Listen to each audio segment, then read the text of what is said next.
A new life in Europe. A dream chased by thousands. I don't really think you can better it. It's just amazing living in Spain. With sunny days and a great way of life, it's easy to see why. Woo! But this doesn't come for free. To come up with that money out of thin air is quite difficult. So to fund this life, oh my God, expats are setting sail. He's out, he's gone. And setting up businesses. There's mushrooms growing on the wall. Okay. On this series, we follow a fresh group of expats. Every day's like this at the minute, it's just non-stop. Run, run, run! Launching paragliding and restaurants in Spain. I think there's a future in this for us. B&Bs and villas in France. Look at that, like a Ferrari toilet. But will it be profitable? There was a lot of happy people here. Or simply painful? I want a piece of Spain, not a piece of Chernobyl. And can the new expats really make their new life in the sun pay? Job well done. I'm so happy. On today's show, two expats on the lookout for a forgotten cave enter the French wilderness. 30 metres up and you will reach it. Okay. So that is it, mate. Let's get on it. How will they cope? This is the problem, though, isn't it? It's like there's just so many trees. You're like, I'm just not got a good feeling about it. Ooh, something is down there, man. Some wreck. Oh, I'm so excited, man. Let's go. A good find for a crew of divers in the Mediterranean. I don't think I'd want to be swimming in the sea today. And paradise is burning for this yoga teacher. I think there's 3 separate fires that they're dealing with. Will her career dreams in Spain go up in smoke? We won't really find out till it's put out, the extent of the damage.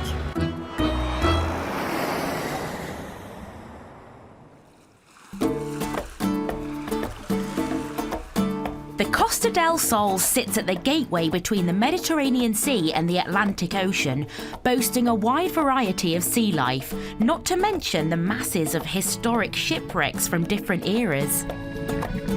It's like an underwater museum. My wetsuit's definitely shrinking every time I put it on. It gets smaller. British expat Simon Bell runs Marbella's only dive centre and takes tourists underwater to explore the Med.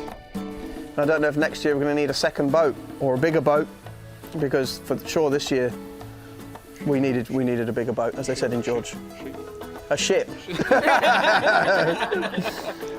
But this season hasn't all been plain sailing. While customer numbers have increased, Simon has been losing members of staff, finding himself on the back foot. So he hasn't had a chance yet to explore new underwater sites from a map he bought when he took over a rival dive centre. So we'll put a big asterisk there. We're going to go see that one. These dive sites are very important for attracting new business. So today, Simon has gathered his surviving staff for an important mission. Okay, that's good. We know that is near Pimpollo. Excellent. Okay. We're finally getting a chance to get out there and look at these dive sites that he recommended and that we paid for. So I'm looking for value for my money. A little bit after the horse has bolted, but still, there should be some stuff here. Put all that in there. Go bung them into the GPS. Head overthrowing the anchor. But as the team leaves, Simon's struggling to maintain his enthusiasm for the business. We're getting to the stage now where, you know, we've been building this up for 10 years.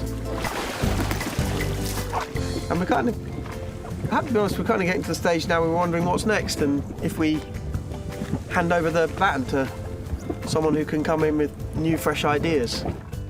If Simon quits, a boatload of expats risk losing their jobs. It'd be strange to think of the Costa del Sol without Simply Diving, and I hope it keeps going strong. It keeps me employed, so it'd be good if it kept on going strong. Yeah, we wonder. Maybe this time next year I'll be sailing past here on my sailing boat and waving at the new dive centre manager who's screaming at all the divers!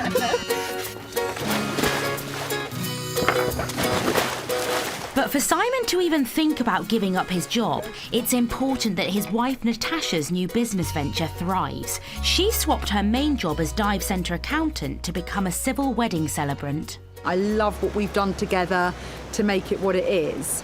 But it isn't the reason I get out of bed in the morning, as it is for Simon. Today is a very important day for Natasha. She's at one of the most luxurious wedding venues in Andalucía. It's really beautiful here because the grounds are just stunning. What I love about this venue is that they've got like this little kind of secret garden where the ceremony takes place, and it's so lovely. And when the guests arrive, they don't see it until they kind of take their seats. Natasha has had plenty of bookings so far this summer, but if husband Simon throws in the towel, she might find herself being the breadwinner. Today she needs to impress Georgia and James from London, who spared no expense for their big day. Did you print off your vows? They're in a book over there. You writ them into a book, didn't you? Yeah, so okay. it's over whether you need to I'll take take them. yeah, actually. Brilliant. Oh, look at these. You haven't sneaked a peek? No, I have no idea. Both of your vows are beautiful. Everyone will be crying. Bring tissues. Out on the water, Simon has arrived at the first unexplored dive site and made an executive decision who should lead this first exploration dive. Believe it or not, me! And poor Danilo has to sit on the boat. You know, as boat support, you actually have to be on the boat. But this first exploration proves to be very uninspiring, with just sand, sardines, and a party hat. Well, I think it's present for me. Yeah, I don't get to die, so I got a party hat. Nothing's coming up, so I think this is a dud. The map of dive sites hasn't offered up any riches so far, so it's on to the next secret location. There's definitely a big shape under there. Ooh, something is down there, man. What? Some wreck. Check. Oh, I'm so excited, man. Let's go. It's infectious when everybody gets that excited and you can actually see it from the surface. It's the shipwreck! Simon's team have just found what appears to be an old forgotten cargo ship. This wreck has become an artificial reef and a perfect hiding place for a colony of huge conger eels and shoals of tiny Mediterranean fish like the electric blue chromis. It sits 23 metres under the surface, and it would make the perfect place for Simon and his crew to bring some of their clients. That was amazing. Could not believe it. Beautiful down there. Can't wait to bring some students out here. They're gonna love it. He gave us all of his dive sites, including these little secret ones here. We're right outside Puerto Banús. So can these exciting new dive sites rekindle Simon's love of diving?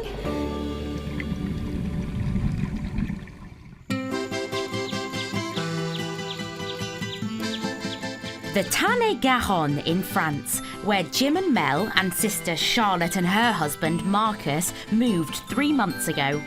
They gave up their jobs for life in Coventry to live in this 18th century mansion. We're living where we used to holiday pretty much every year. And it's also the fact that, like, if you think about it, you can go anywhere in this country to have a very different holiday. You've got national parks galore, you know, and they're impressive. You know, the UK's national parks are really impressive, but here it's just everything's on a grander scale.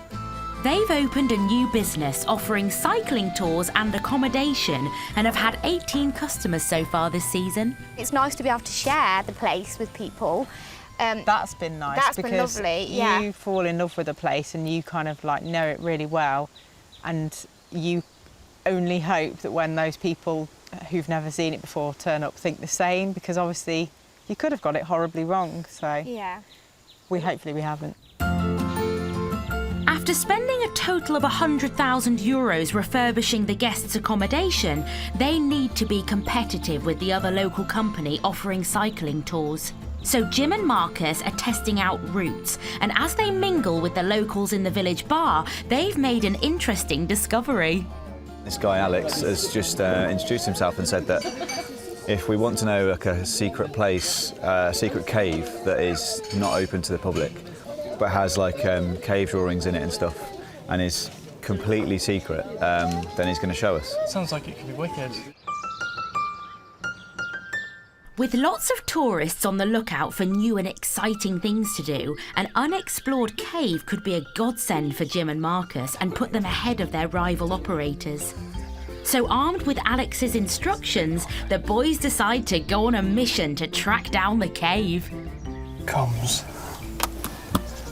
navigation, party light, glow stick. We haven't got a flare. No, there's no flares. Do you need a hat? No. As the boys head into the wilderness, the girls have a more down-to-earth job, getting the cabin ready for their next set of guests, due in a few hours. Once it's all made and it's ready for a guest to stay, you do get a really nice feeling about what you've done, and then people's reactions when they come in as well has been really good. So I don't know, that makes kind of all of the bed washing and bed changing worth it. According to the instruction, the cave is about an hour's walk into the woods in Brunnikel, but prudently the boys have given themselves 10 hours of daylight to try and find it. We've got loads of light, no need to go home early. We're not leaving until we find it. I maybe should have worn some socks. Start to heat up a little bit now, mate. It's warm. But the path isn't very clearly marked, and minutes into the trek, the boys face their first dilemma. Should they turn left or right? This is the problem though, isn't it? It's like there's just so many trees, you're like, I've just not got a good feeling about it. 100 metres after this, there's a kind of stairway made of tree roots. 30 metres up and you will reach it. Okay. So that is it, mate, let's get on it. But there's no stairways and the boys seem to be lost. Not that they're bothered. I'm happy to do that though. This is kind of the best working day. To find a cave. Yeah, that's the kind of working day that I'd sign up to. Not sat at a desk. In all fairness, yeah. Doing this. In terms of like where I would rather Hello. be spending 8.5 Marcus hours. speaking. Yeah. This is better. So even if I don't find it, I'm happy that I've had a day out walking, really. It's just as well Marcus feels this way. After more searching, the cave is proving elusive. Will these adventurers ever manage to find their bounty?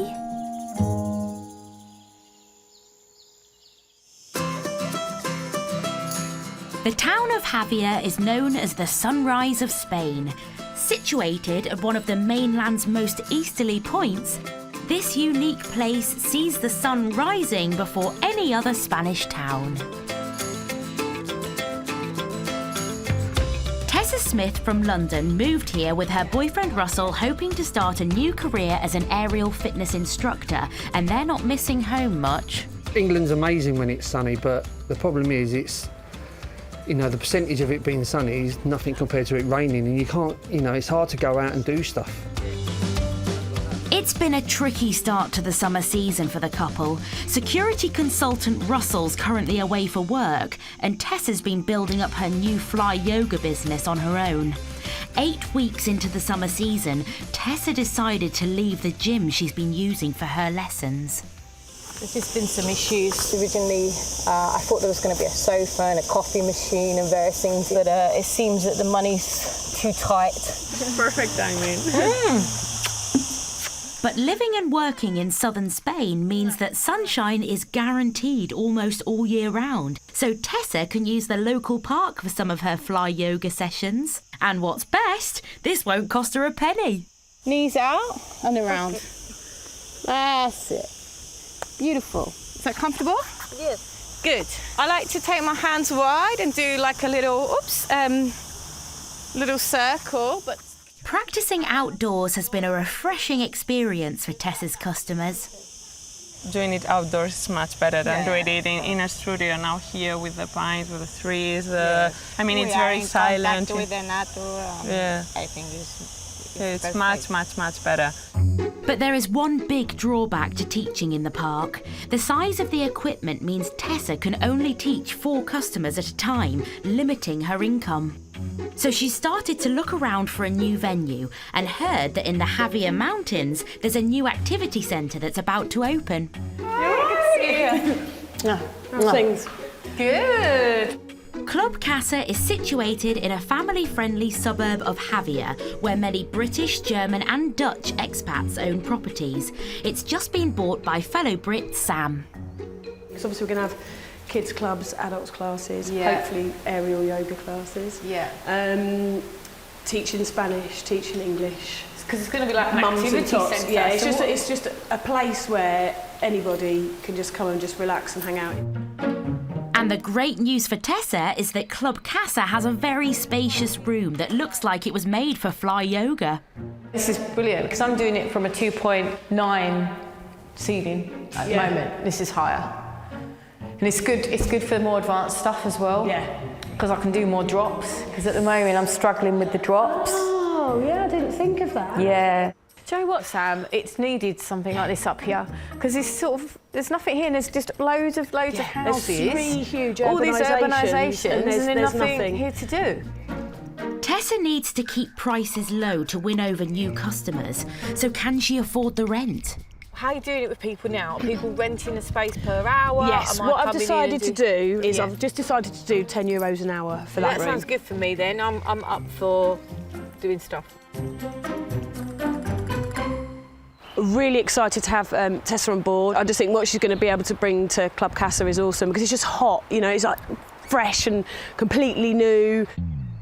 The meeting with Sam has been a success. Renovations on the club start today and the official opening will be in just 3 weeks. Maybe when I've opened, I'm going to need to de-stress, so you might have to hang me upside down. It was really perfect for me because I can do my outdoor stuff and indoor stuff. It's really something that I want to be involved with, so it was really exciting today to see that space. Loved it. Tessa's finally found her perfect venue. But will she make enough money to keep her afloat?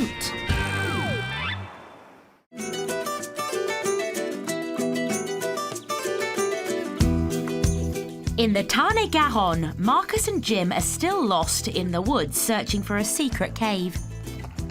Basically met a man in a pub who said, I know of a forgotten cave that would be cool for you guys to go find. And then, yeah, just here we are. The mysterious stranger claims the cave lies on his ancestral land and that few people know of its existence. But after a lot of searching, the boys haven't found the cave and they're starting to doubt.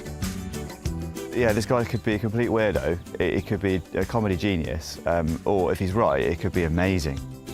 If they found the elusive but exclusive cave, they could offer a unique experience to their customers.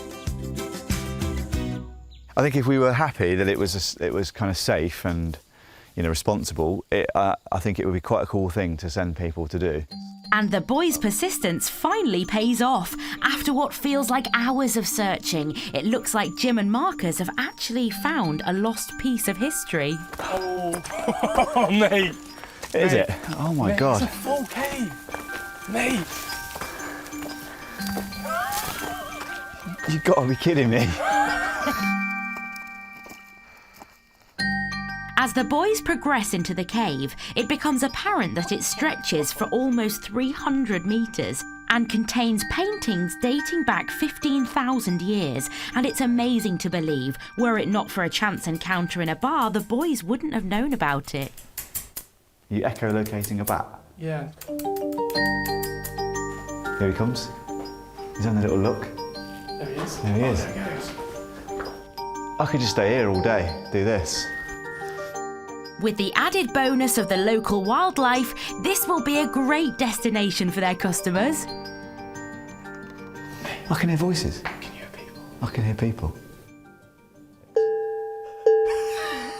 But it appears the boys aren't alone. It sounds like some sort of religious ritual. Do we... Oh, what are we going to do? There's people in here. Bonjour.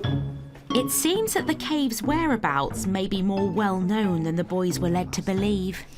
Oh, this is obviously a tour, cave tour. Ça c'est le tour? And the voices actually belong to a party of tourists on a guided tour. Secret cave is not secret at all. It's a commercial enterprise. Despite the encounter with the tour, the cave is still a spectacular find, and amazingly it's completely free and open to the public. If this was in the UK, this would be guarded off and you'd have to pay a tenner. Mate, That was like an epic... I feel like I've just been born. So bright. Definitely worth it. That's madness. That was amazing. That's not what I expected. It's huge. It's absolutely huge. The cave might not quite be the unique selling point they thought it would be, but it will still make a great place to send their guests. It's going to have to be something we say that people can come and have a look at. I don't see any reason why we wouldn't recommend this to be something they did. Now all the boys need to do is find their way out of the woods. You're feeling adventurous, aren't you? Yeah. France. According to a survey, the locals spend more time sleeping and eating than any other wealthy nation. The Haute-Vienne department in central France, with its mainly rural economy, is one of the country's most laid-back places. It's not like about the area and where we are and things, and not just our area, but in regions like this, that whenever you come over, the view changes. Yes. Every season you've got a different view, so yeah. Former nanny Jackie Webber and her husband, ex-electrician Liston, moved to this quiet corner of France a year ago to run a 30-seat restaurant. So impatient. I think we were quite lucky with the sort of size of the garden we had back in the UK, but yeah, obviously this is 100 times better. Their restaurant comes with 23 acres of countryside, which they bought for £381,000. In Wimbledon, where they come from, that would have bought you a 3-bedroom semi. They live in this 5-bedroom farmhouse above the restaurant, and this big dining room doubles up as their living room. This is the homemade curry sauce, made by ourselves. Fresh oil for the fish and chips tonight. This is the beer. We use just beer, no water. They've built up a faithful expat clientele that regularly fills up their restaurant for the weekly ritual of Fish and Chips Friday. Hello, how are you? I'm fine. Really Good to looking see forward to it. Good. We thought we'd come over here and retire or semi-retire, but I think we sort of work harder here. Let me come round to Carol first. Carol, there you go. Especially for you.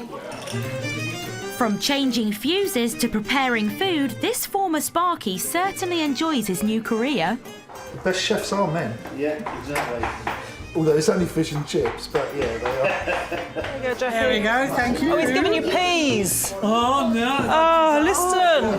They're giving Jackie peas. You're a disaster. Shall we scoop them onto Phil's plate? I will. Never mind, Liston. After a peaceful dinner, tonight's customers are a happy bunch. One of the main things we come here for is Jackie and Liston. They are so friendly, such good hosts. You won't do it. Val's all right, yeah? They've been here less than a year, and every Friday's like this, every Sunday throughout the week, it's just amazing. But after making their brave move to France, Liston and Jackie have decided to embark on a different adventure, providing accommodation as well as food from these purpose-built log cabins they purchased with their land. However, they are in a state of disrepair. Right, you carry on with the cutting in over there on that wall. They need to get the cabins ready, and Jackie and Liston are hard at work.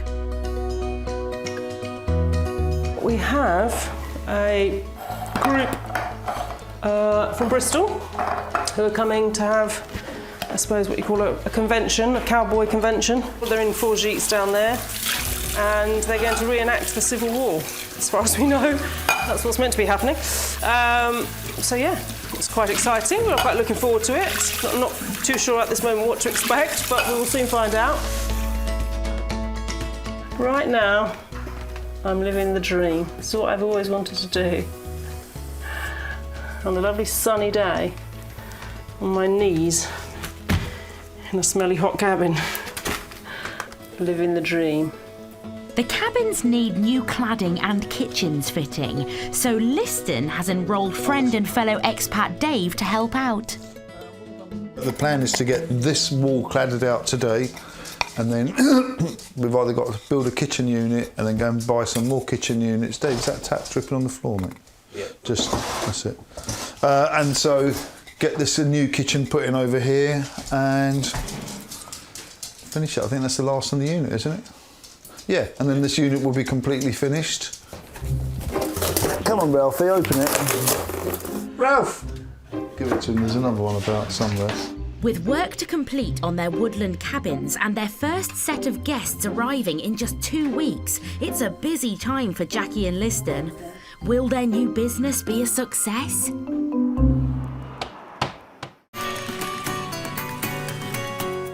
Marbella, one of Spain's leading destinations for the world's rich and famous. Last year, this city boasted an impressive €1.5 billion turnover in its high-end shops and restaurants. Profiting from the city's huge tourism market is this British-run dive centre, which is being swamped with customers. Unusually though, owner Simon Bell is nowhere to be seen today. Where should we go? Where should we go? To the gate. He's relaxing and making the most of his countryside villa above the Costa del Sol, where he lives with his wife Natasha and son Ruben. All the way down there? Spain is a wonderful country to live in. You know, it gives us everything we need as a family. Here we have, you know, a 3-bedroomed, 150-year-old finca with a swimming pool. Yeah. No neighbours, surrounded by orange trees with the mountains and the sea. A tough season has left Simon wondering about his future in the diving business, but he won't need to worry about where the next penny will be coming from. So this is my front page of my wedding blog. I love that picture. This summer, his wife Natasha has successfully launched a new career as a wedding celebrant and recently started a wedding blog. I can't admit that I read it regularly. I'd say that what can I say? She doesn't read my blogs about diving. It's not true. I'll write a whole blog about octopus. And she won't read about octopus. Trust me, she does not read a blog about octopus. I have read that one, actually. Today, Natasha has a big wedding to celebrate. Georgia and James from London have chosen this beautiful venue near the town of Motril to get married, and Natasha will do the deed.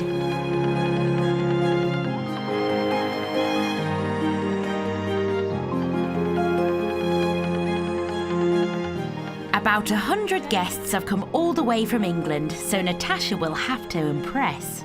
Okay, who's going to go first? I think you should go first. I vowed to trust you. Oh my God. I thought I was going to do it. Who's going to do it?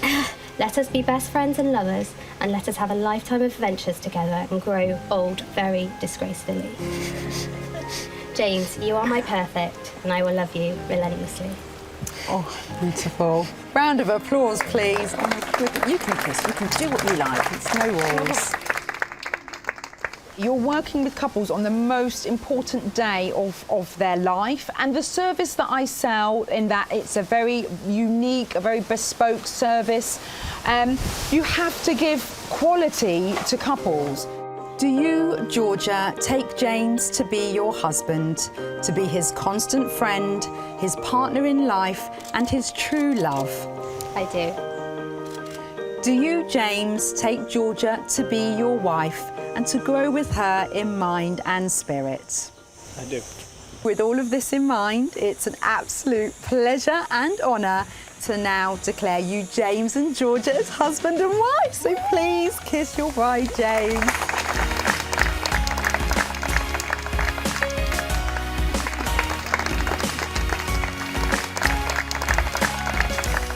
Another successfully wedded couple for Natasha. I can't believe I get to do this. It's just incredible, and with such a wonderful couple as well. And I'm just so happy that it's gone really well. It was so lovely. Thank you so much. And all her work marrying people and blog writing has been recognised.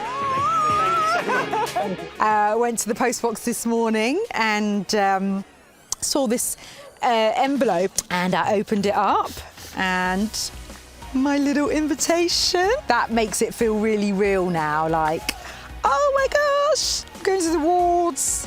One of the most important UK wedding magazines has shortlisted Natasha's blog for the Oscars of the wedding industry to be held in London in 4 weeks' time. Very excited. Of course, it would be lovely to win an award, but I'm really just happy just to be going, really. So 4 weeks, kind of today, almost. So, yeah, very excited.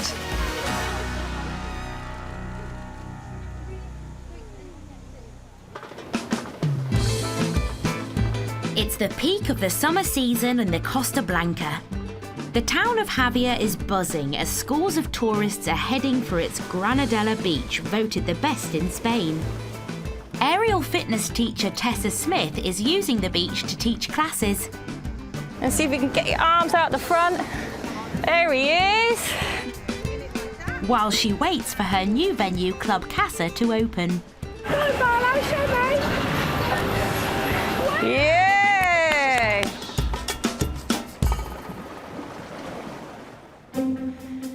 But today, Tessa has woken up to some very worrying news.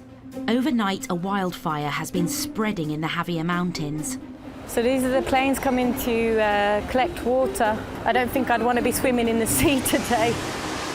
The fire started on one of the hottest days of the year, where temperatures soared above 40 degrees. Tessa's home isn't in the affected area, but it's been reported that at least 20 people have already lost their homes and over 1,000 have been evacuated near Club Casa. Well, Club Casa is my other venue that I've just been rigging out, and it's actually right in the firing line of where the fire's happening. So, yeah, the venue's in the affected area, very much so.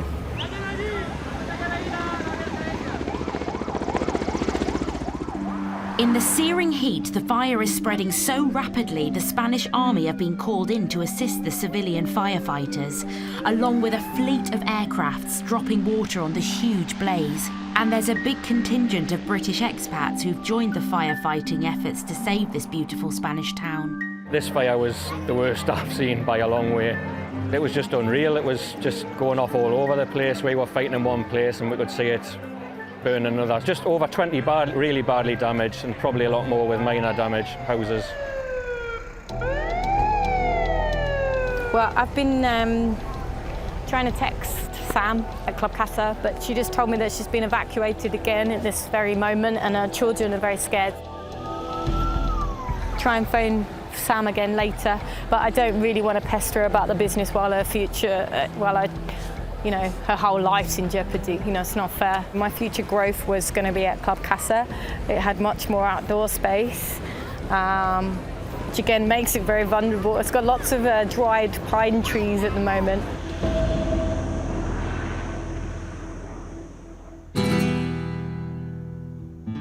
Three days later, the fire is still raging. It's not been possible to reach Club Casa as it's still cordoned off.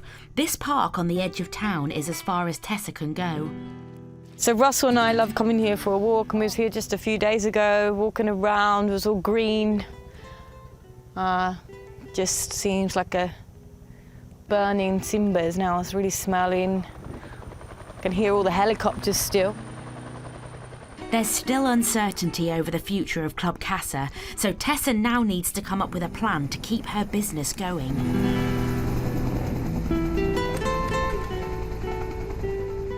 I had my day of sadness yesterday. Today I got to start working, so got to get back onto it. Because August was a bit of a wipeout for me.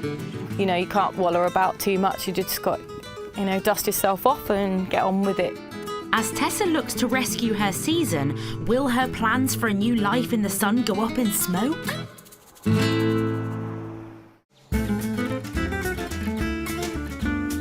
In the Tarn-et-Garonne, Jim, Marcus, Charlotte and Mel's new guests are staying in their secluded two-person cabin.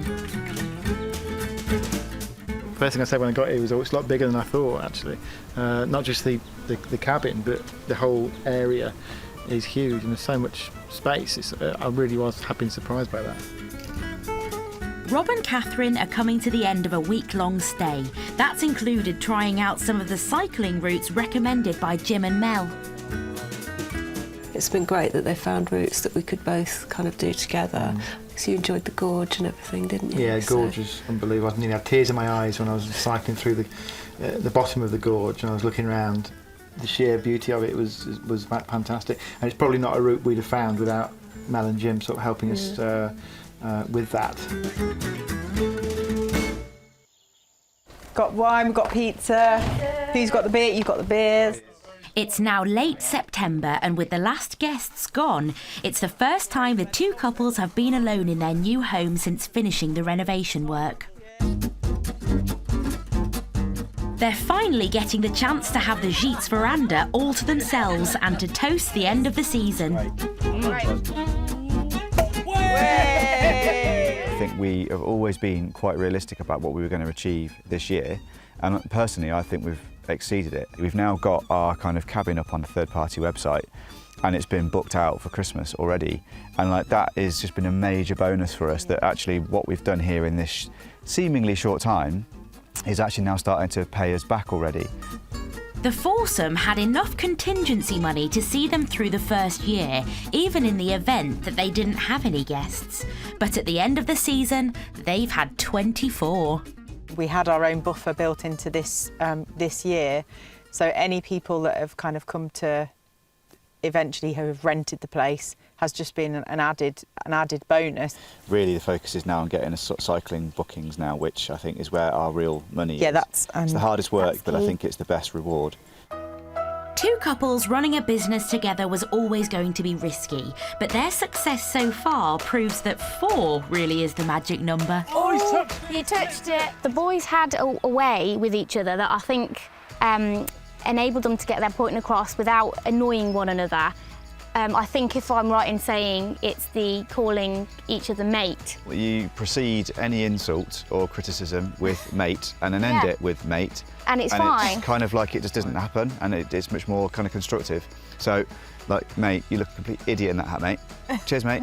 That's sort of thing. Mate. That's the look I'm looking for, mate. Yeah, yeah, and that sort of thing went off, and it did help us in the end, I think, because we had lots of different ways of trying to deal with some pretty stressful situations, I think.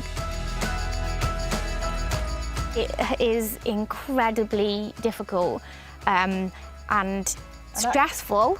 And we sacrificed a lot in the 3 years before this. Lot. You know. Yeah, all of us, but it absolutely is worth it. Yeah. It is worth every minute of it, I think. Right, well done, guys. Cheers to us. Cheers to us.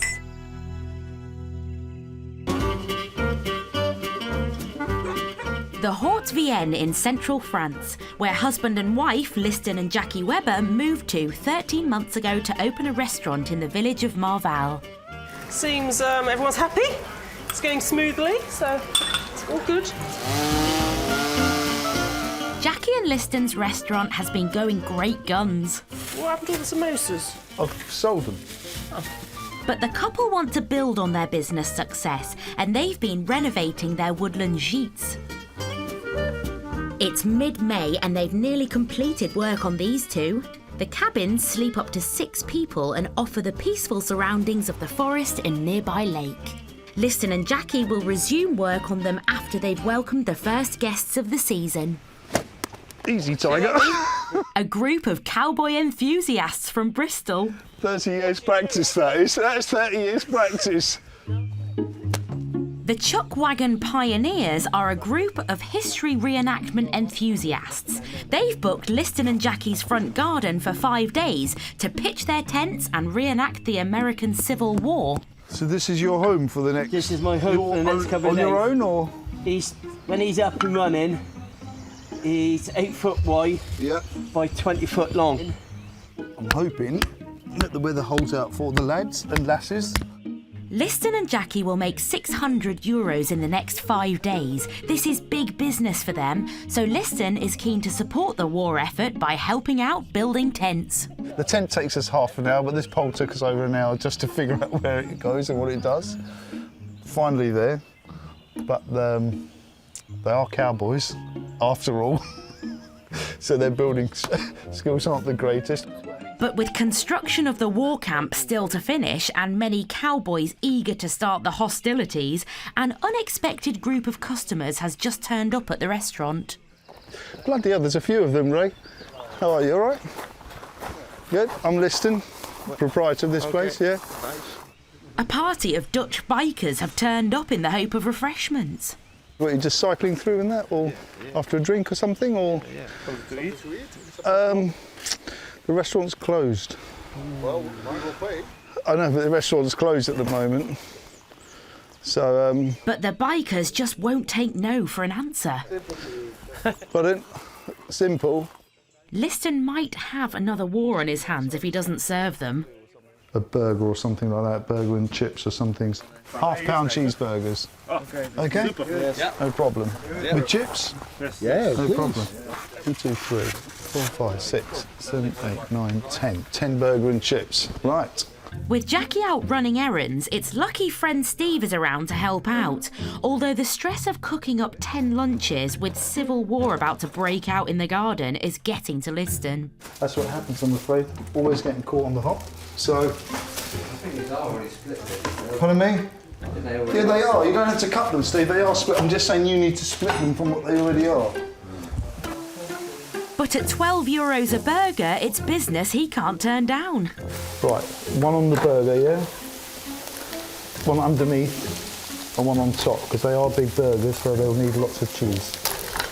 Fortunately, these bikers are a patient lot. That's this perfect. That one's upside down. Steve! Yeah, the burger's upside down. What do you mean? Mayonnaise, boys? All okay? Yeah. Yep, good lads. At last, done. 10 burgers, just out and ready. Done. I think they're all happy, because they're not saying too much. So yeah, a little bit stressful, but come through it in the end, especially as we come back from being a cowboy. Just as the rush is over, Jackie arrives home. Yes. What do you mean, oh? As if you had a hard time. For the last 2 hours. That's what I mean. How lovely. Yeah, we had to cook for them. Don't lie. Look at the table, they've all got plates. Oh my God, you see, poor thing. Bye-bye. Cheers, thanks a lot. See you later. Thank you very much. Enjoy your journey. Now Liston needs to turn his attention back to keeping the Cowboy convention happy. Well, it's been a great week, isn't it? It will be a good week, and we just need to pray that some good weather comes along to. Well, we're supposed to make get some it go rain, but swimmingly. hopefully it'll go really well.